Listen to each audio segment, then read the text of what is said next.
Hi, this is Martin Drummond with Progressive News. It's Tuesday, October 29th, 2019. And I just wanted to talk to you about yet another flaw in the capitalist system.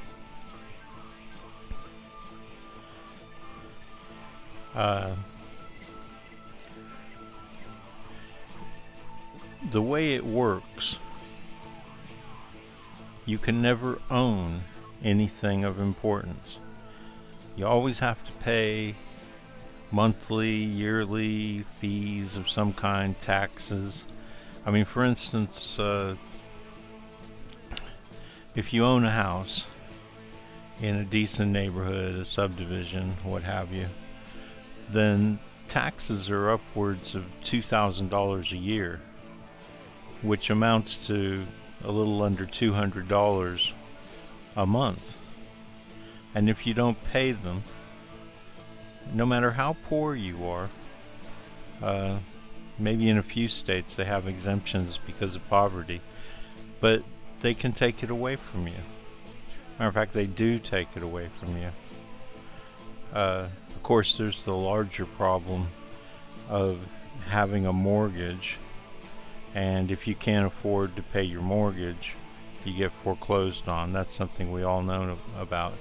But this all started this morning when I started looking for a way to either create my own domain on the internet or to buy a domain name, outright. But there's no such thing. I mean, you look here, it's $2.95 a month.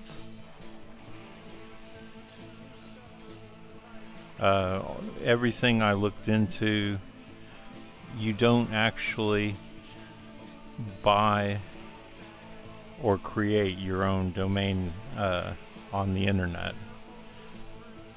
So you could get heavily invested in your own domain and then not have the money to pay the monthly fee and lose it, and somebody else could pick it up after you've made it popular. I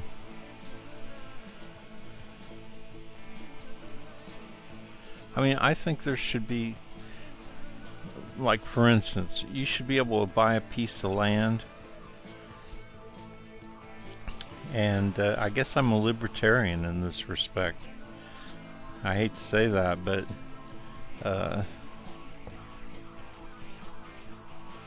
you should be able to buy it outright. And I'm not saying that you should be able to do anything you want on it. Obviously, you're in a community. Obviously, there are laws to protect the community against you doing something, like if you were to build a big oil well and oil was spilling over or into the groundwater, or if you were to lure people onto your land and kill them and hack them up. I'm not advocating anything like that, but there's got to be a middle ground, right? Like,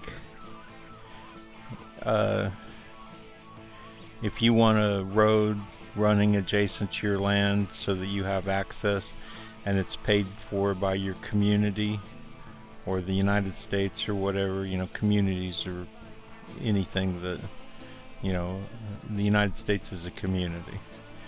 But obviously your town is a local community, and your piece of land is a little community. But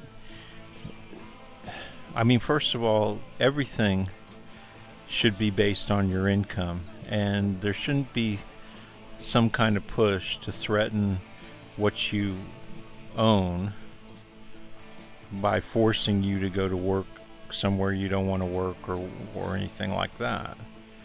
So, I mean, I don't understand why you can't just get on the internet,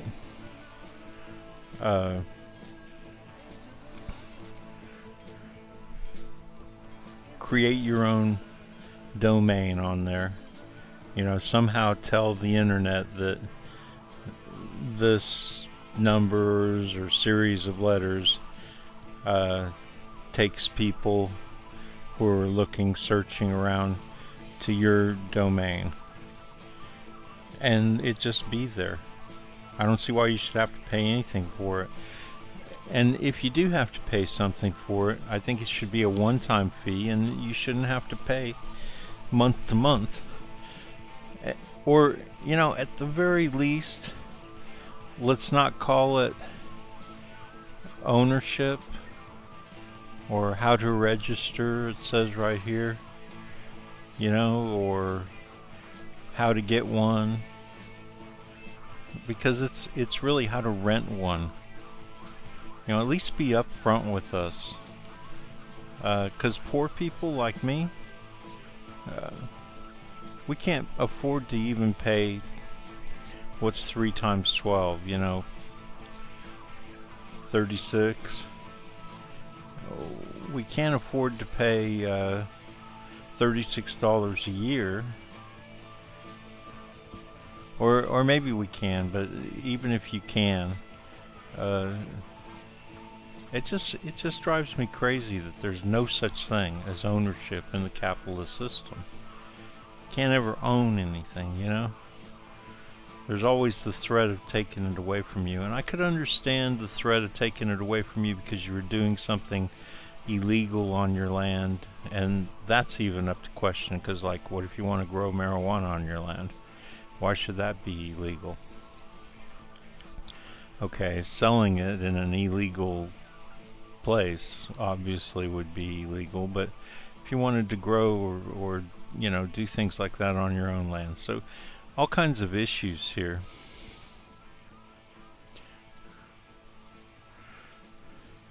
So there's this thing called, this is the main place where you would register a domain.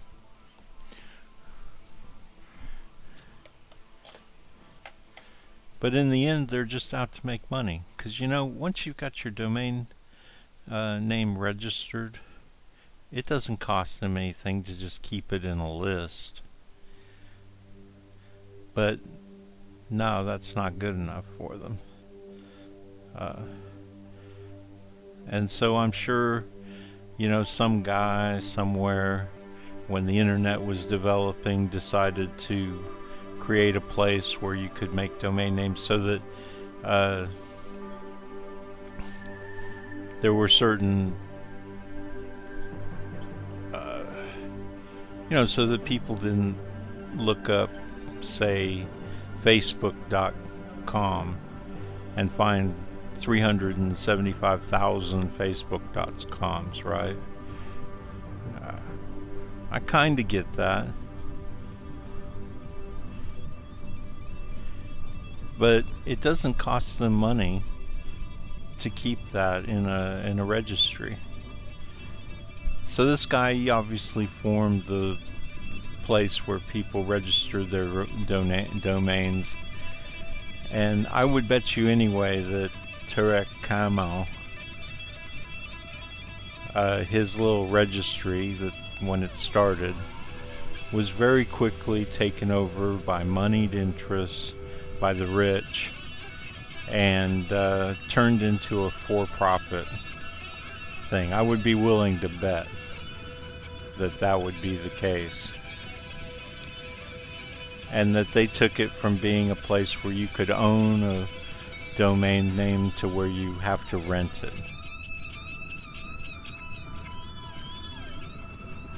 Just my opinion, right?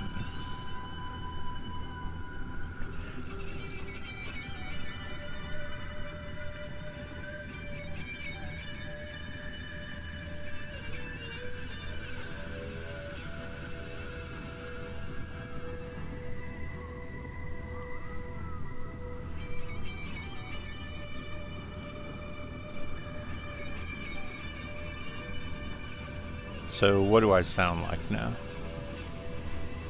And you can think of this as kind of a tutorial on how things work here, because so far I've learned quite a bit. What do I sound like now? And you can can think of this as kind of a tutorial on how things work here, how to stream live. So far I've learned quite a bit. What do I sound like now? Okay, so I get the echo when I turn the sound on here. So I'm going to turn that back off. You know, I've downloaded OBS 2.403 64-bit Windows, and I think this is what makes it sound like that. So I'm going to go back to my progressive news screen, and but I do like to check on this because it tells me now I've got 2 people listening, so somebody else is listening. So OBS is a free freeware, so you can download it, and I'm trying to remember, I think I downloaded it either on GitHub is where everything free software, where it all where it all starts. Now they might have .orgs or .coms where they're, you know, doing the same thing, but GitHub, which I can show you GitHub.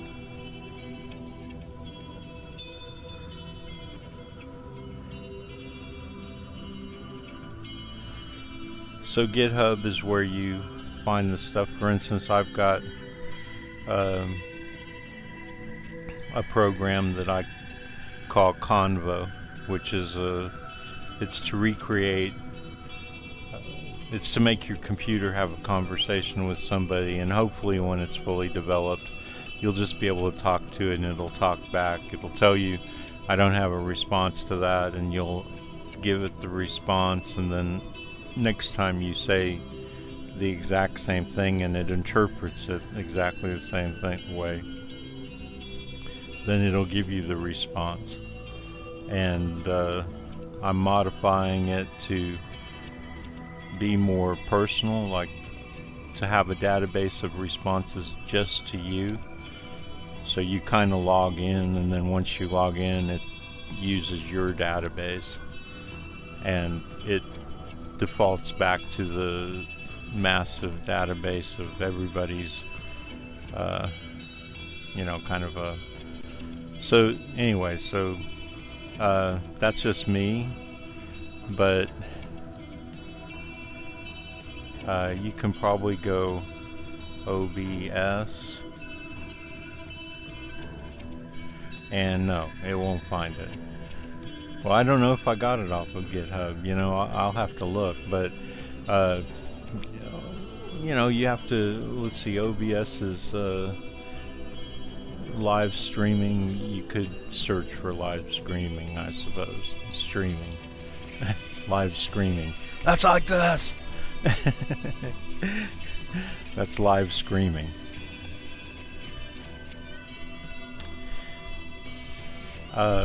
And once you've got it set up, it takes a little while to figure it out. You go in here, and I picked window capture, so it captures the whole window, and stretched it out so that it fits inside the screen. And you pick your mic. It will automatically save your settings when you leave, and you just come over here and say start streaming, and you can also say start recording.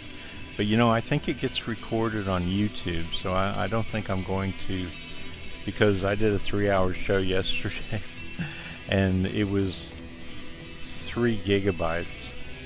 So it can take up, and I think that's a really, it was mkv.mkv, that's the file extension name. So I think it was a really, you know, compact video file, but it was still 3 gigabytes. Getting a little unwieldy there. So you say that, and then you go into YouTube and you say I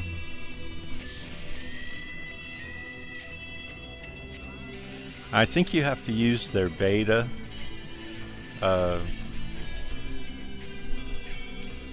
I can't really remember what it's called right now, but it's here. Uh, and you create these things here. Uh, well,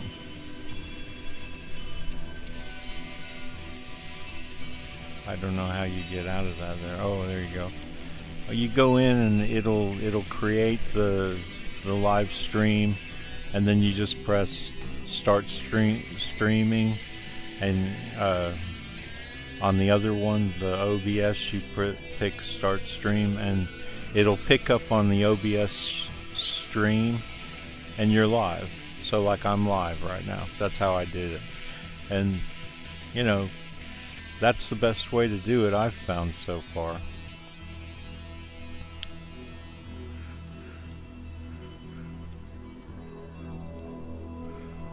Okay, so let's get into a little bit of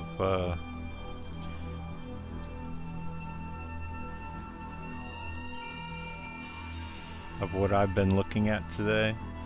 This is where I create my progressive playlist. So crews to respond under certain situations, which proved to be it did not happen. And I think, okay, I really don't want to get into this, but I guess I will. I'll just do it again later. So Boeing, their 737 MAX, you know about how it's crashed and it's been grounded, and now they're rushing to get it out, and I hope they're going to do the right thing, because see, what they did was the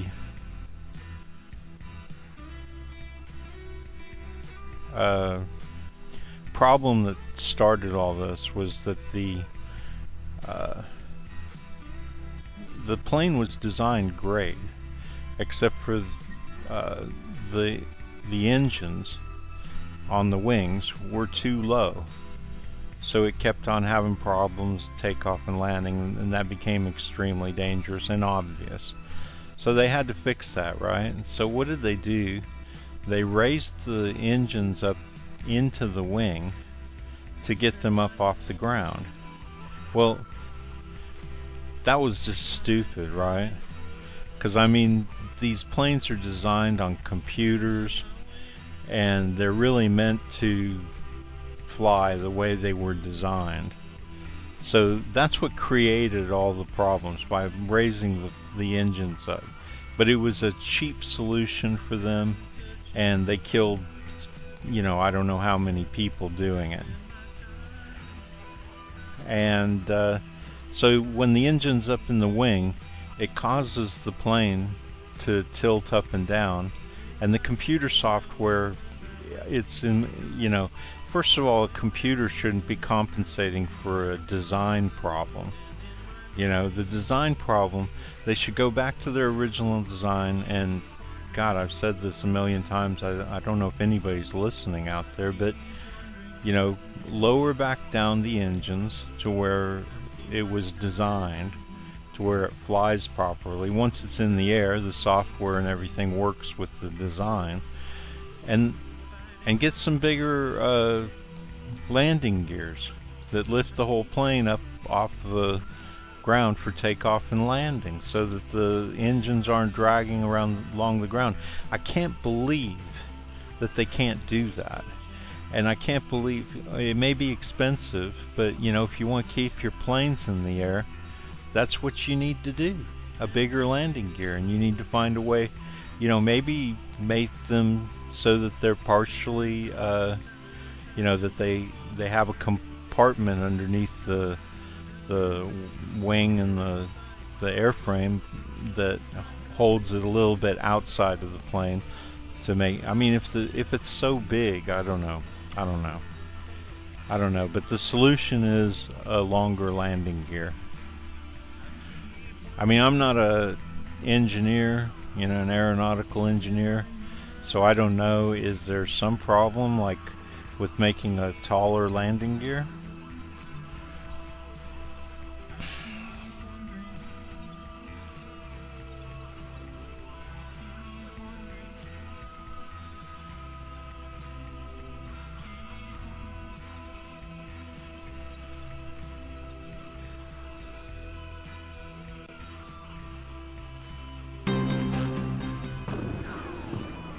was a mission that had been in the making for months. The death of Abu Bakr al-Baghdadi is a major foreign policy win for President Donald Trump. They've been looking for him for a long time. They've been looking for him for many years. He was a sick and depraved man, and now he's dead. Yeah, and how did he get that way? In American prison camps in Iraq during the Iraq War. I mean, we're the only ones to blame for the radicalization of these people. You know, Baghdadi and other people are just like you and me, except for they're more like Christian evangelists. You know, they're kind of nuts in some ways, but then they're radicalized and militarized. So, you know, it makes me sick that a guy like this, who created, you know, it's not him, but it was Bush and all these people, but he's just as bad, right? You can tell he doesn't feel sorry for anybody, you know, who suffers. And that's really my main beef with Trump. I'm not going to get into Trump because I didn't even particularly care to see him on here. I was looking for a different kind of, there he is again, looking all presidential and everything. Makes him feel good, right?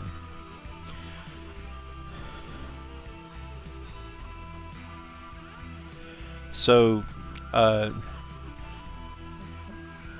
you know, whenever somebody who's got this horrendous reputation, right, like Baghdadi, like Osama bin Laden, a man that I sat down with when he was very young and talked to, and he was just a normal Saudi, very rich, obviously. Most Saudis, actual Saudi Arabians, were very rich. And you know what? How do they get from that to where they're got $25 million reward on their head and they're being hunted all over the place? And it just seems to me like we need to recognize the complexity of that. And we need to also take some responsibility, because they seem like people who get boxed in, you know? It's like they're leading their lives the best way they know how, and they're trying to fight injustice. They're really, you know, at some point they're heroes. They're just trying to fight injustice and save people and make people happy and stuff. But it seems like they get a wall on either side of them, and they can't go backwards, and they have to go forwards. And at some point they're making decisions that are horrendous, right? Bombing embassies, mosques, whatever. But they're doing it based on their past experience, right? And their past experience is that everybody's trying to kill them. So, I don't know what to say about it. All I can tell you is that I feel sorry for them and the way life has treated them. And, you know, I feel like guys like Baghdadi, yeah, they made a lot of bad decisions, and their people make a lot of bad decisions. But, you know, they're like rats in a maze. And eventually they get their cheese, which is blowing themselves up in a cave somewhere.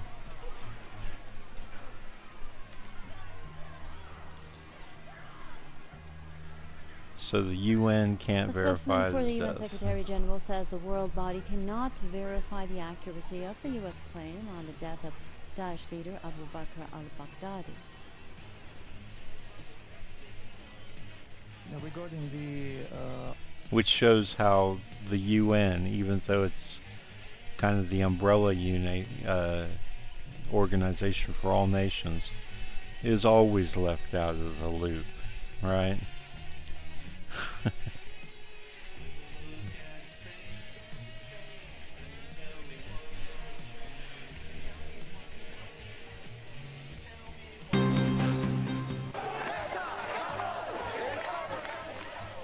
Translated by police, protesters scream at each other in Bolivia's capital city. On the right, So it's just another case of the haves versus the have-nots, right?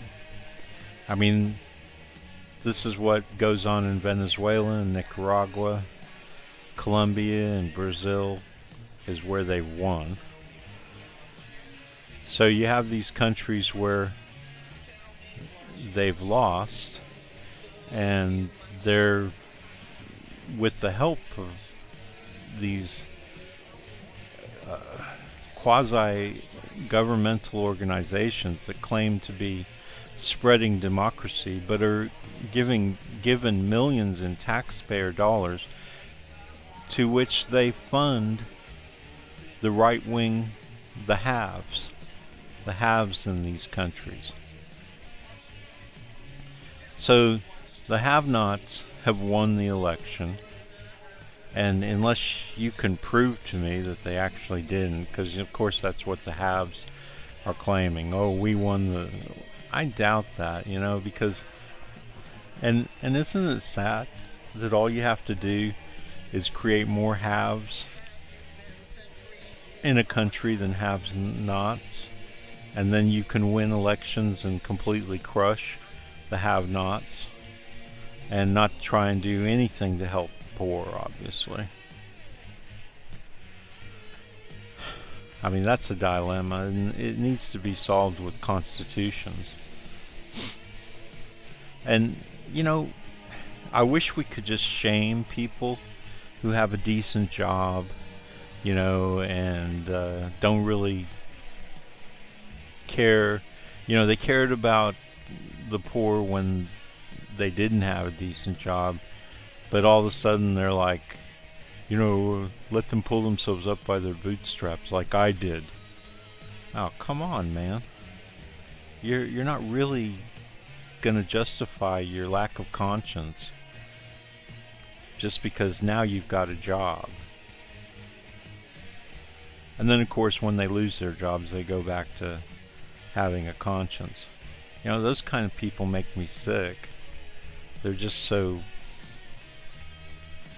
they never were good people, even when they were poor and they backed up. So obviously poverty is a situation which should be dealt with by the government and ended. I mean, China is going to zero poverty in 2020. That's a month, 2 months. Now, whether they'll achieve that or not, I don't know, but they're on track to achieve that right now. And I'm not surprised that China is, advancing, and even though it's not as rich as the United States, by about 75%, it's still managing to end poverty in their country. And I know they have problems. They have problems with the Uyghurs, and they have problems with spying on their own people. But I can tell you, I watched a fairly decent documentary that said that Tiananmen never really happened. Okay, yeah, there were protesters mowed down in Tiananmen, but that doesn't represent what really happened, because these protesters in Tiananmen Square were becoming a major threat to the government, and which is a people's government, and the vast majority of Chinese. I mean, the democracy protesters in China really aren't that popular. Chinese like their government, and one way or another show that. And these people were probably, like I said, American backed, and really not welcome. And they started firebombing police, burning police or troops or whatever in their vehicles, and the Chinese reacted, you know, and they finally dispersed them, yeah, by killing some, to make them understand that you know, they were going to get out at Tiananmen Square. So I think a lot of you know, in our history books, it's going to be written up as yes, another Chinese dictator murders blah blah blah Chinese in Tiananmen Square, but it's not not gonna represent the real situation there. So what I was doing here was working on my so you go like this, save to playlist, and I have today's playlist, you know, 19/10/29, that's 2019 October 29th, and then you know, you either add it or not add it to the playlist.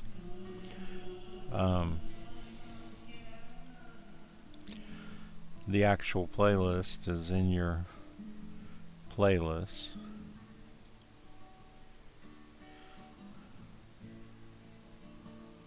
Sup? And then you can go in, you click on the playlist name, and you click edit, and you can edit these in terms of their place in the playlist.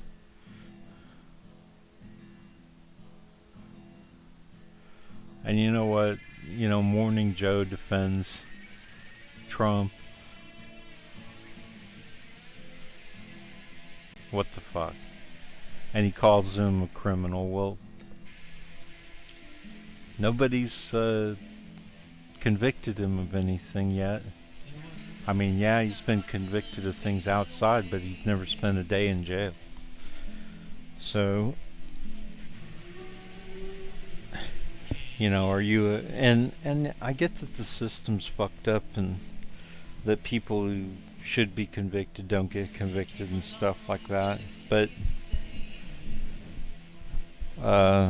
I'm not going to call him a convict or say to lock him up. But I'm not going to pretend like he's very suspect, right, to me. Because I spent time in New York City on the Upper East Side, overlooking the East River, and people told me that, well, you don't get rich in New York City without doing things that are, you know, kind of, you know, without having, you have to deal with mafias and syndicates. That's just the way it is. I'm not saying it's right, but it makes me pretty sure that, you know, and in the end, if that goes on all the time and nobody gets prosecuted for it, is it really criminal activity, or is it just the nature of the capitalist system? So we could say that the capitalist system, its very nature, is criminal. But the people operating within it, I'm sure we would give them amnesty before we changed it so they couldn't operate in that way. And then the question would be, well, how do you get to the top? Or should there be a race to the top? Right?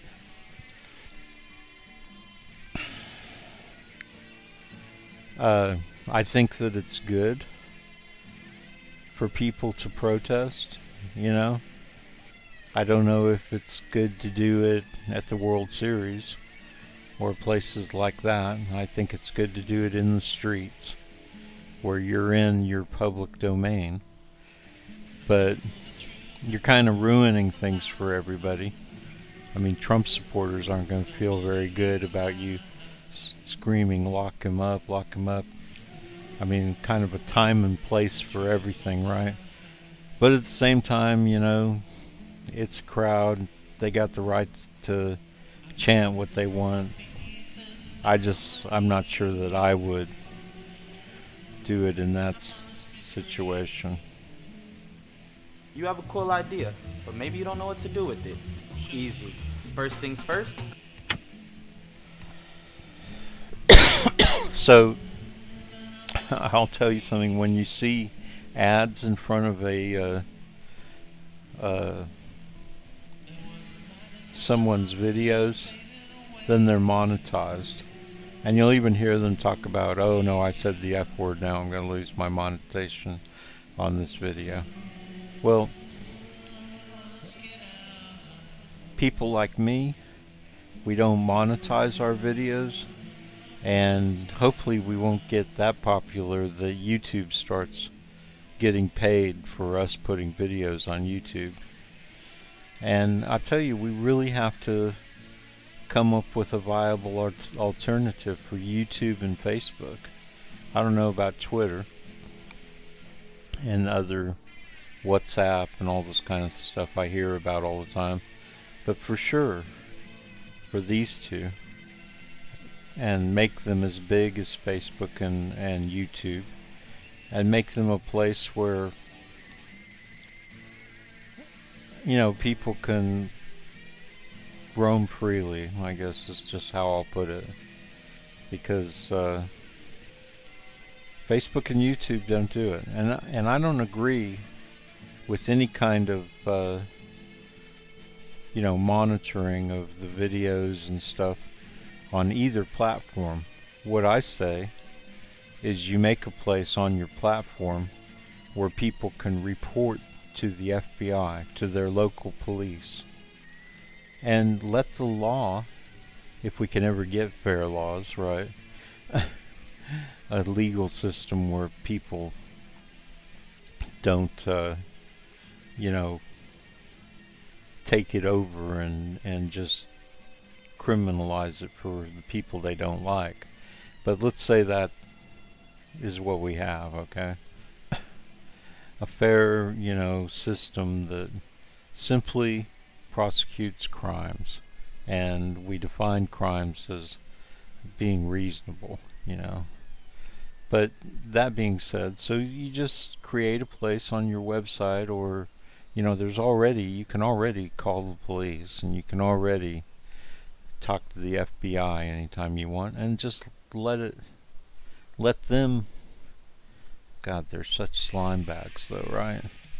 But until Bernie Sanders becomes president and we regulate the police and the FBI and everybody, that's all we've got, you know, and let them do it. So like somebody says that I threatened them, you know, said I want to kill them or something like that, and I don't know if you say you want to kill somebody or you feel like killing somebody, that's describing feelings. But if you say, I know where you live and I'm gonna come over there and kill you, or something like that, you know, then the cops are going after people who say they feel like killing somebody, which is amazing to me, because in my case, they took me just talking about how people feel and stuff, and threw me in jail. So I think that's going way too far. But if somebody were to say, you know, that, so well, how did I get so far away from that? So I'll just finish that real quick. So there's the local police and everything, buddy, to where you can do that. You don't need, and you don't want a site making those decisions, right? You don't want them making decisions on freedom of speech and all that. Those things can be settled. You know, if it's a civil rights issue, then we've got, you know, civil rights laws, human rights laws, rights, you know, and let it go there. Let it go there and be settled. At least that's a place where there's real consequences. And again, it's not a fair place, but if it were, you would have real consequences for your actions on these sites. We don't need, it's just like we don't need ICE. We already had the Immigration and Naturalization Service. You know, they were doing this just fine. We didn't need to turn it into a anti-terrorist organization. And we're doing this all the time, and I'll tell you why. It's because conservative groups don't like the fact that the regular institutions, you know, they don't like the way they're operating. They don't feel like they're harsh enough on people. So they go and create an all new one that's designed to be harsh to people. So going back to this, what I was saying about this was that you know, when you get on TRT, Turkish television, which I'm sure there's some in here.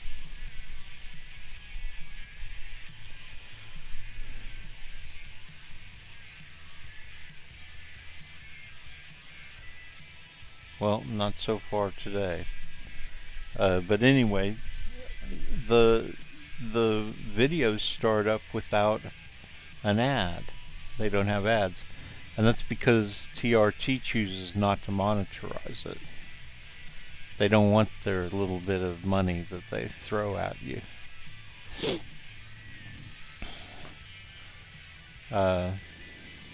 This is interesting, huh? This is happening today. Now, Monday, Turkey's defense ministry announced that they held talks with a Russian military delegation in Ankara. And the talks focused on the YPG's withdrawal process inside Syria as agreed between Turkey and Russia. But Turkey's foreign minister Çavuşoğlu announced that the withdrawal process was still continuing, but it wasn't completed yet. Let's listen to a statement made by Çavuşoğlu. In the agreement we've made with Russia, if at the end of the 150 hours, the white... So that ends today. I gotta say, as much as I've loved this site, it's suspect because it's owned by Ukrainian, you know, the right-wingers, I think. So I think it shows a lot of bias in what they do and don't post. But, so, Turkey's gotten tired of Russia not doing anything. Basically, Russia really doesn't have enough troops in Syria.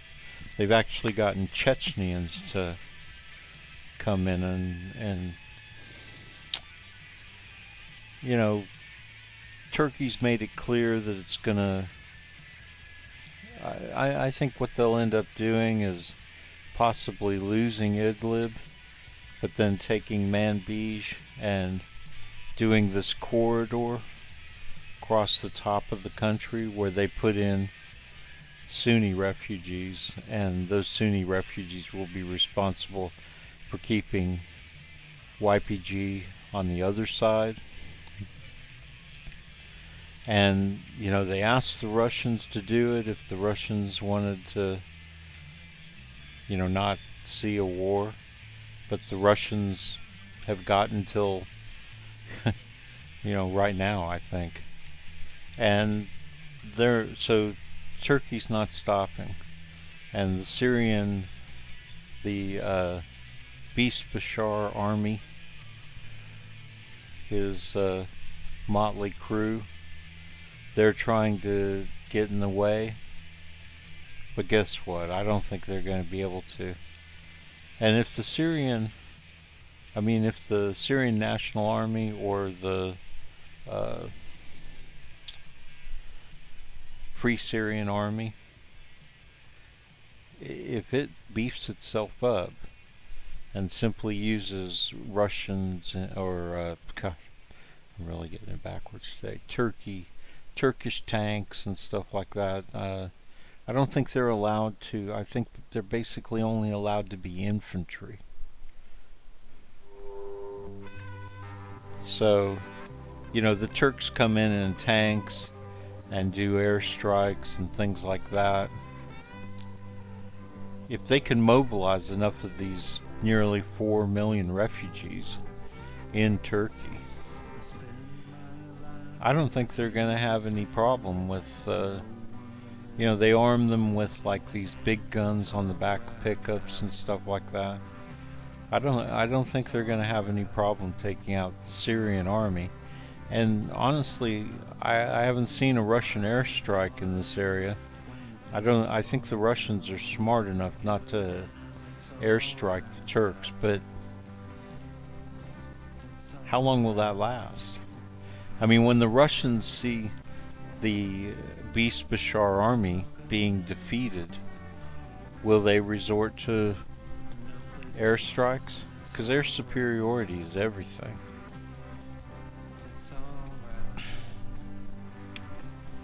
I don't think it'll be too long,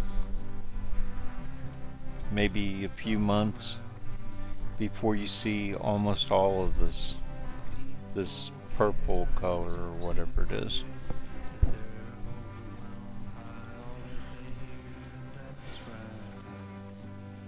And the Turks will just, like, today's the deadline, and that's what they did with the United States. They kept telling them, we're coming in, and even Mitt Romney, who's an idiot, can see what happened. Finally the United States was just like, oh no, here they come, firing away in our general direction. So we'll see, but I'm for the Sunnis, okay? I don't like the fact that they hate me and they hate Americans. Maybe some do, maybe some don't. I know a lot of Turks don't hate Americans. But the fact is, it's been one-sided, totally unfair to the Sunnis. They've all been run out of their country, and to live in the Beast Bashar's controlled areas is, to live in constant fear of your life. Can't protest, Otherwise, they'll start dropping barrel bombs on your village or whatever. And what happens when you're on the verge of death because he cuts off water to your village and you can't farm your land or whatever? Well, you can't argue about it. You can just sit there and starve to death.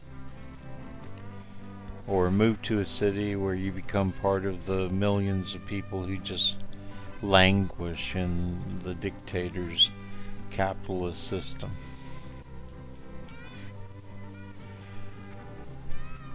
We see a few things coming over here. So once again, Latakia is the home of Beast Bashar. Well, Damascus is, but this is where most of the Alawites are from, and they tried to push into Idlib. Russians are, as usual, bombing the shit out of these areas. It's not as bad today as it usually is. And here's Russian forces advancing on Idlib. What's that about? Why would Russia have probably tanks, and armored carriers? They're probably trying to clear a way for the Beast Bashar.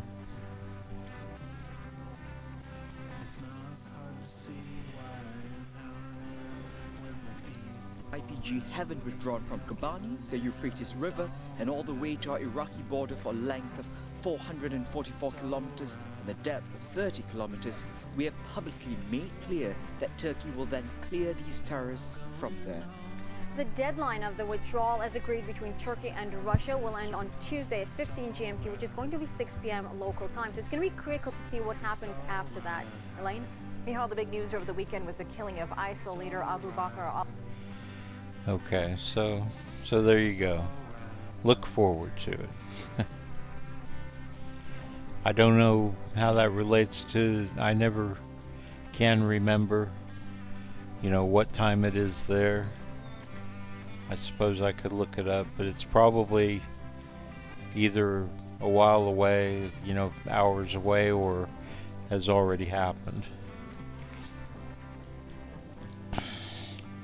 You know, I love to give you guys stuff other than war and politics. So, you have a cool idea, but maybe you don't know what to do with it.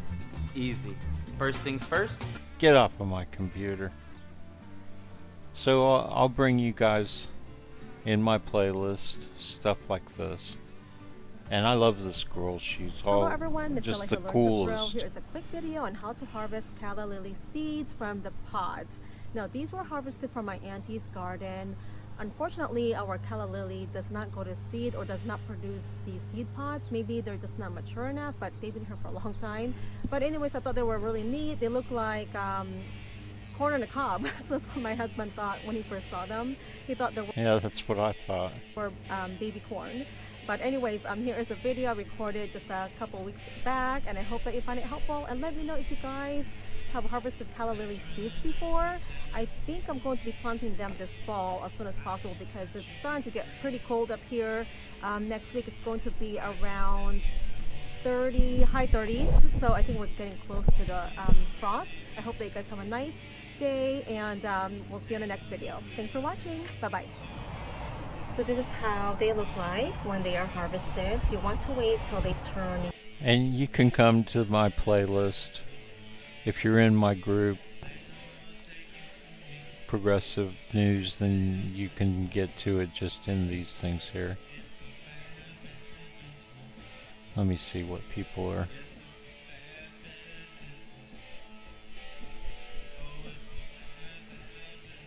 Just people trying to be friendly or push their stuff. I just wanted to make sure it wasn't somebody wanting to know about the progressive, about me being live right now, so I wanted to check that.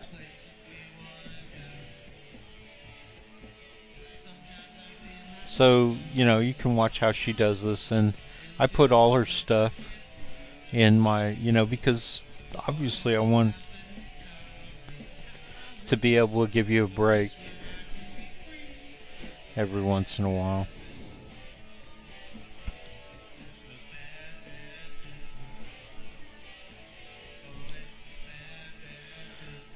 In this video, I'm going to quickly teach you how to set up GitHub checks for your Circle CI builds. Get off my computer. And now on to something you might have missed.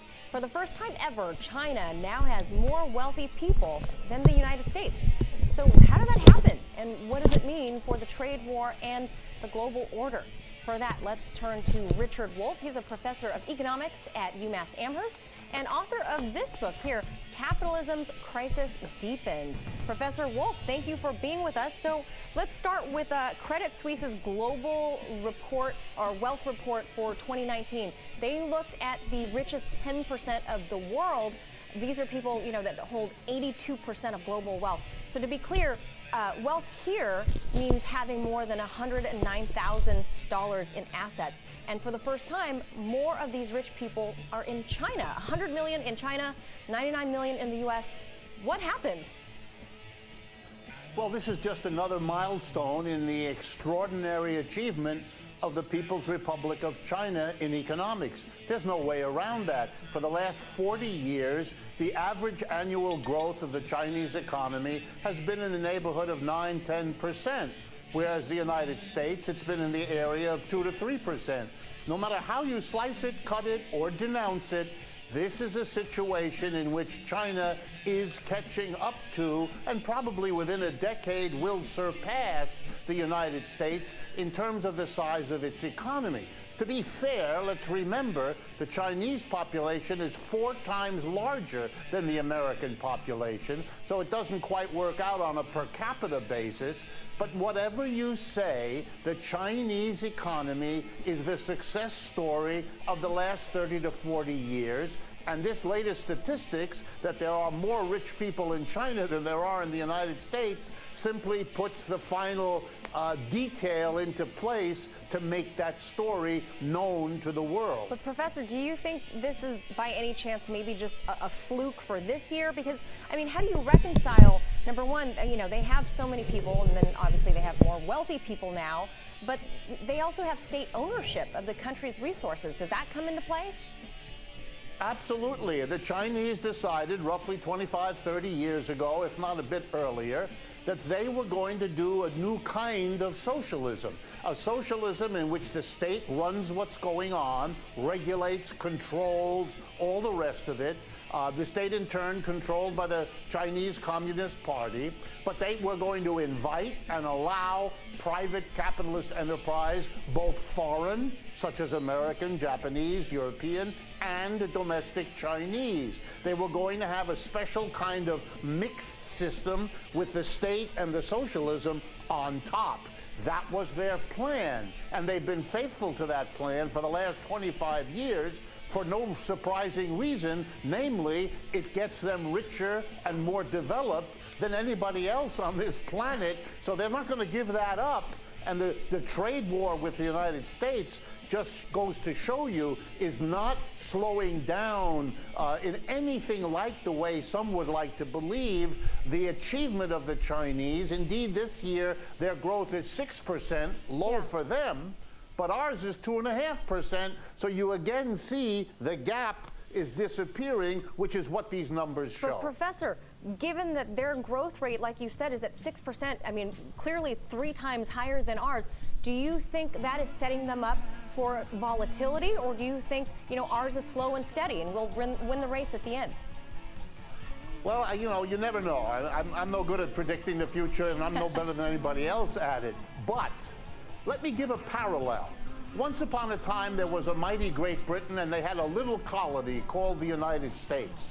And then there was a separation, and the United States became independent. And then the United States, the British said, were stealing all the British property and all the British technology. Some of that was true, but it didn't really matter. Within a century, the colony had outgrown the parent country, and the rest is a history we all know. The problem with the world today is that the Chinese are playing the role with the United States that the United States once played with England, and that's the key historical change. Okay, last question for you here. How do you think the disparity of the rich people in China versus here, how do you think China's relationship is affected, you know, with this trade war that we're having with them right now? Well, I think you're putting your finger on a very important thing.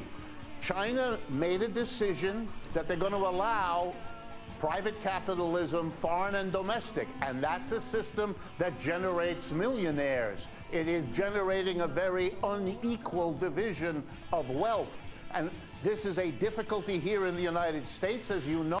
That's true, except for in 2020, they're supposed to end poverty in China. Something that we will never do under a flat-out capitalist system. So, you know, who's got the better system? You know, healthcare for all, education for all, that doesn't dive you into debt. Obviously the Chinese, I mean, they're dealing with 1.5 billion people, and they're solving their problem with that burden upon them. So obviously they do have quite a... So the Lebanese still under a capitalist and an oppressive capitalist system, which, you know, they've tried to overthrow since 1975, but failed somehow, even with the help of the Syrians, Bashar. But you know what? Everybody hates Bashar. In Lebanon, Walid Jeanblat, you know, he's the head of the Druze. He's turned on Bashar, and he's the closest thing to an Alawite in Lebanon. So, you know, nobody wants to talk about it. And I strongly suggest everybody go to the Humus report and watch their his 3-hour show. I did a 3-hour show yesterday, so no big deal, right? Chinese crypto. All that this was about was just that they're not making it private, so you can't transfer money without them knowing about it. But I forget exactly, but it is somewhat private. Well, let's look at it and see what they're talking about. Bringing your ideas and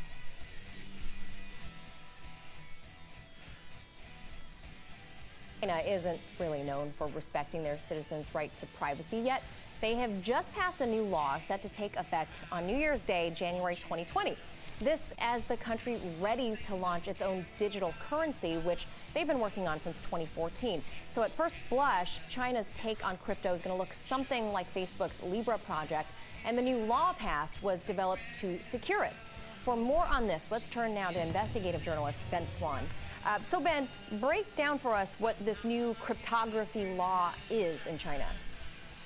Yeah, so the simplest way to explain it to people who don't really understand blockchain or how cryptocurrencies work is to say that the underlying technology that you need to have in order to make any kind of blockchain work or a cryptocurrency work is to have essentially a system set up for privacy and for creating cryptography in order to create a form of protection. Okay, so yeah, they're creating security so that people can't hack it and you know, take over your account and stuff like that, but they're not making it private from the government and stuff like that.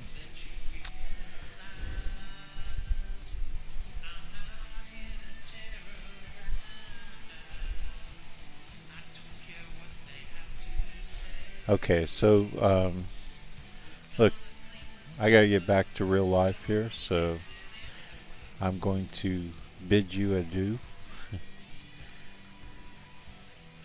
And thanks for watching.